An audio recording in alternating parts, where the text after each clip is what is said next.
ஹாய்ங்க, எல்லோருக்கும் வணக்கம். Welcome back to me and milk creations.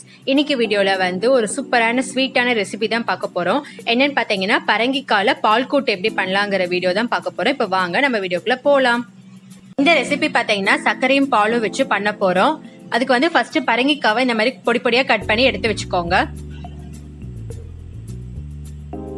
இதை வந்து ஒரு வாணலியில தண்ணி ஊத்தி வேக வச்சிடலாம். பரங்கிக்காய் பாத்தீங்கன்னா நல்லா வேகணும்.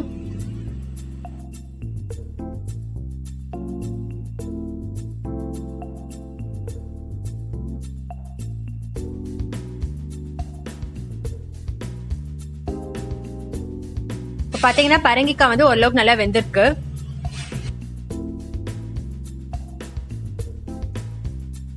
இப்ப சைட்ல பாத்தீங்கன்னா கொஞ்சமா பால் எடுத்துக்கோங்க. பால்ல வந்து ஒரு 2 ஸ்பூன் அரிசி மாவு சேர்த்துக்கோங்க.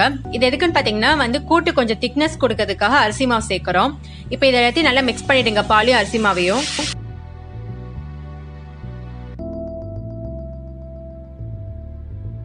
இப்ப பாத்தீங்கன்னா பரங்கிக்காய் நல்லா வெந்துருச்சு. இப்ப இதுல இருக்கிற எக்ஸ்ட்ரா தண்ணியை வந்து நம்ம ரிமூவ் பண்ணிடலாம். நீங்க தண்ணியோட பால் கூட சேர்த்தீங்கன்னா உங்களுக்கு வந்து கூட்டு ரொம்ப லிக்விடா போயிடும். அதுக்காக இந்த எக்ஸ்ட்ரா தண்ணியை வந்து நம்ம ரிமூவ் பண்ணிடணும்.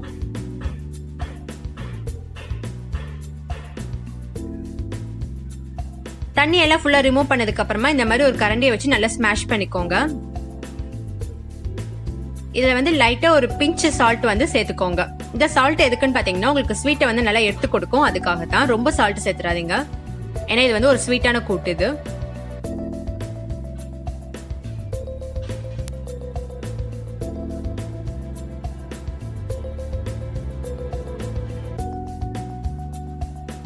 இப்ப எல்லாத்தையும் நல்லா மிக்ஸ் பண்ணிடுங்க.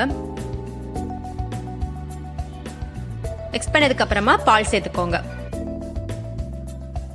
ஸோ உங்களுக்கு இது அரிசி மாவு சேர்த்துருக்கனால உங்களுக்கு வந்து அது லிக்விடா இருக்காது. கொஞ்சம் பால் லைட்டா கொதிச்ச உடனே திக்காயிடும். பால் உங்களுக்கு கூட்டும் திக்கா தெரியும். உங்களுக்கு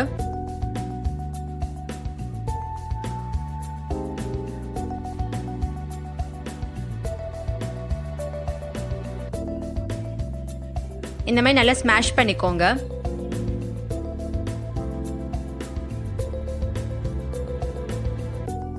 உங்களுக்கு கொஞ்சம் லிக்விடா வேணும்னா நீங்க பால் இன்னும் கொஞ்சம் கூட சேர்த்துக்கலாம்.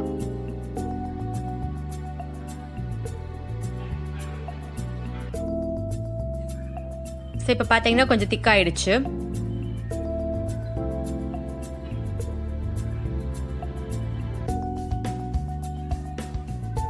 இப்ப பாத்தீங்கன்னா எனக்கு ரொம்ப திக்கா இருக்கு. நான் கொஞ்சமா பால் சேர்த்திருக்கேன். சோ அவ்வளவுதான். இப்ப இறக்கி வச்சிடலாம். இத இப்ப இந்த கூட்டுக்கு வந்து நம்ம தாளிச்சு கொட்டிடலாம். இதுக்கு வந்து நல்லெண்ணெய் யூஸ் பண்ணிக்கோங்க, அப்பதான் டேஸ்ட் நல்லா இருக்கும்.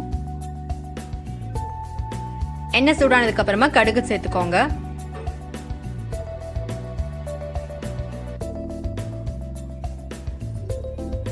கடுகு நல்லா வெடிச்சு வந்ததுக்கு அப்புறமா உளுத்தம்பருப்பு சேர்த்துக்கோங்க.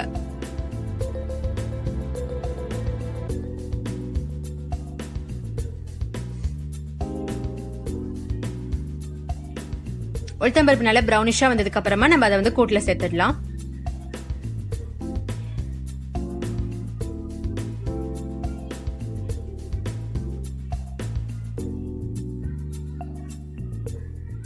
இப்ப இதுல வந்து சர்க்கரை சேர்த்துக்கோங்க.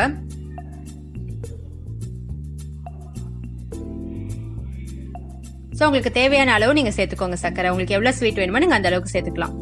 அவ்வளவுதான். எல்லாத்தையும் மிக்ஸ் பண்ணிட்டீங்கன்னா கூட்டு சூப்பரா ரெடி ஆயிடுச்சு. இது பாத்தீங்கன்னா ஒரு டிஃப்ரெண்டான கூட்டா இருக்கும்.